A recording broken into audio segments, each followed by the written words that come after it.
The following is a presentation of Sports Groove TV and Heritage Sports Radio Network, the voice of HBCU sports.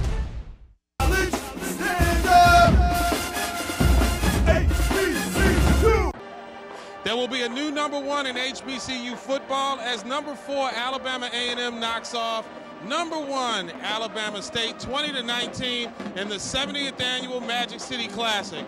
Along with Mike Walker, I'm Mark Gray here in Birmingham. What a tremendous football game. You know, both these teams had been rolling. Alabama State had won 6 in a row coming in. Alabama A&M ran into this contest having won 5 in a row. And at the end of the day, it was the rushing attack that really did the Hornets in. 2 locomotives met at today's Magic City Classic, and the big train was Kadarius Lacey. Kadarius Lacey, 189 yards rushing, but he really set the tone to open this contest with that big 44-yard run. And this game, the tone was really set in the first quarter because Lacey opens up with a big rush, but then Alabama State lost their starting quarterback, Greg Jenkins, and it was clearly a different offensive team. You know, when it comes to football, when you can control the running game, you can control your own destiny. And clearly, A&M was in the driver's seat today.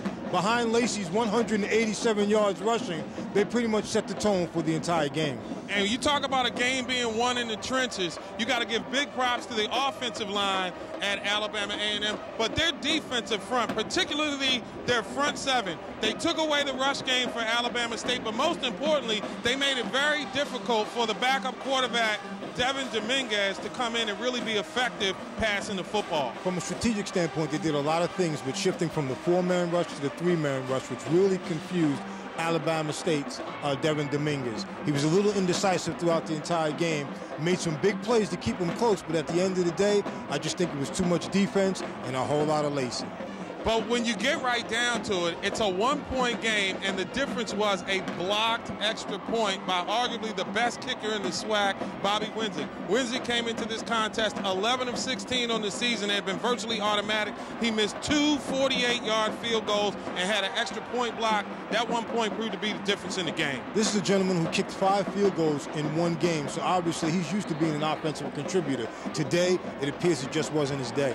So Alabama State drops to 6-2 overall. They're now 5-1 in the conference. Alabama A&M, however, now in the driver's seat, but they still got to navigate a pretty dangerous gauntlet in going to Jackson State. As you look at the final 3 weeks of the SWAC regular season, do you think all hope is lost for Alabama State? Not at all, because A&M, they still have to face Jackson State, which is one of the more powerful teams in the SWAC, but both of these teams have to pretty much run the table to determine what their role is going to be as far as the championship game is concerned.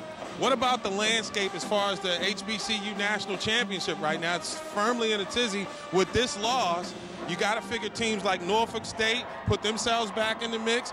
Some have said that Jackson State could even find themselves in the mix, though they're ineligible for the SWAC championship game because of some academic issues. So when you look at the big picture right now, I think the reverberations of this one are going to be felt for quite some time. I think when we crown a champion this year, it's really going to have to be done at the end of the season. It's way too early to speculate, and there's too much schedule left, and too many teams have to play key opponents. So a tremendous football game. The 70th anniversary of the Magic City Classic ends with the 70th victory at Alabama A&M for head coach Anthony Jones. 20-19, it is the Bulldogs over the Hornets, and they now find themselves with the keys to the car as they roll towards a Southwestern Athletic Conference Championship game date here in December. For Mike Walker, I'm Mark Gray from historic Legion Field in Birmingham. It's safe to say that the Magic City contest this year truly was a classic. We'll see you next week from Columbus at the ballpark.